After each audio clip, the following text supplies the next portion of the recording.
sigurista, mama. Sanda makmak na diaper ang dala ko. Para sure na may gagamitin anak ko. Sabi sa inyo, ibang level na yung ka-OA-yan ko eh. Diyos ko, may kinuha lang ako saglit pero nakatingin lang naman ako sa kanya. Tapos, Bogs! A fastest hand in the world.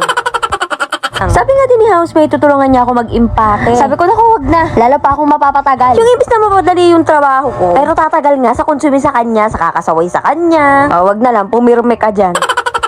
Habang nag-aayos nga ako dito excited na ako kung saan kami pupunta. Alam ko naman may idea na kayo kung saan. Hi people of the world! Uunahan ko na kayo kapag may narinig kayo. Pagpasensya nyo na dahil may mga nagbibidyo kayo dito.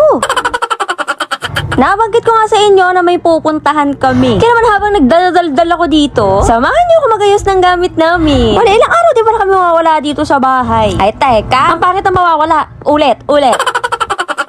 Ilang araw din kaming hindi uuwi dito sa bahay. Yan. So, eto pala, dito ko ilalagay yung gamit ni Aiden. Ang ganda nga na itong bag na to. Nung nanak ako kay Aiden, yan din yung gamit kong hospital bag. So, sobrang daming compartment. Nagkasya na lahat ng gamit ko. Dahil nga ilang araw kaming aalis, gusto ko magkahiwalay kami ng gamit para kapag kinuha ko tong bag na to, lahat to gamit lang ni Aiden. Yung hindi na ba ako mahihirapan maghanap-hanap. Dalawa pala yung pupuntahan namin. Pupunta kami ng Bulacan kila housemate dahil birthday ng papa niya. Sa oras na nga to, nandito na kami sa Bulacan. And today is August 22, 2024. Wait lang. Ipapakita ko muna sa inyo tong cute na rash guard. Last minute na din ako nakabili. Tsaka yun na lang yung available na color. At yan na daw yung pinakamaliit. Sakto naman kay Aiden. Siyempre dahil nga OA na nanay tayo, ang dami na naman nating bit-bit. Pero okay naman na sumobra kaysa naman magkulang. Lalo na kapag gamit ng bata. Speaking of gamit ng bata, siyempre dadalhin ko din tong mga to. Eto nga yung hassle, no? Kapag may baby ka, halos lahat ng gamit niya talagang dadalhin. Nilagay ko din siya sa organizer para hindi siya kalat-kalat. At kapag kinuha ko siya, sama-sama lang. Pagkatapos niya kasi maligo, ito lahat ginagamit niya. Diyos ko, may kinuha lang ako saglit pero nakatingin lang naman ako sa kanya. Tapos, Bogs!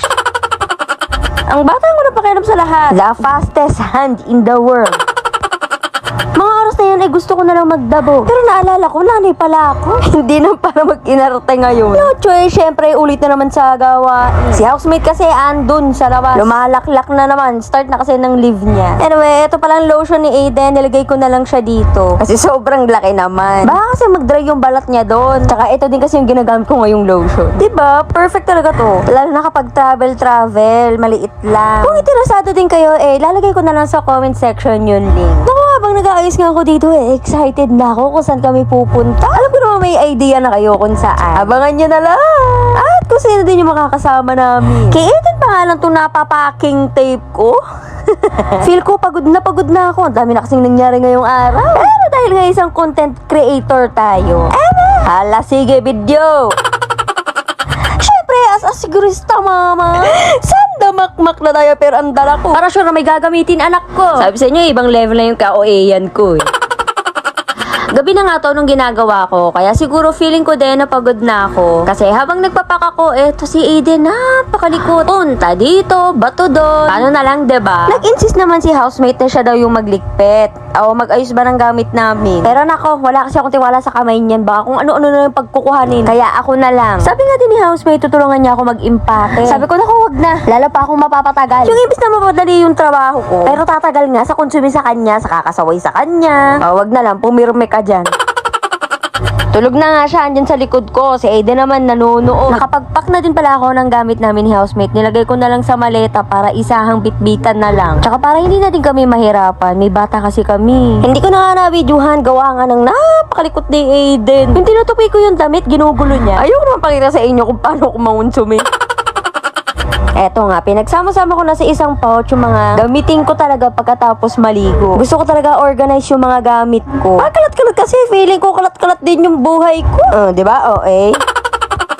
First time nga lang din namin isasama si Aiden sa travel lang. Medyo malayo lang naman. Kaya ako, excited na talaga ako. Parang kailan lang, kami lang dalawa ni housemate yung umaalis. Ngayon, may kasama na kami bulinggit. And nga, inabot na ako ng 2 a.m. sa pagkaayos lang ng gamit. At eto naman dalawa, sarap na ng tulog, sana all. 6 a.m. nga kami aalis, kaya naman kailangan ko na din magpahinga. Anyway, see you on my next vlog. Thank you for watching.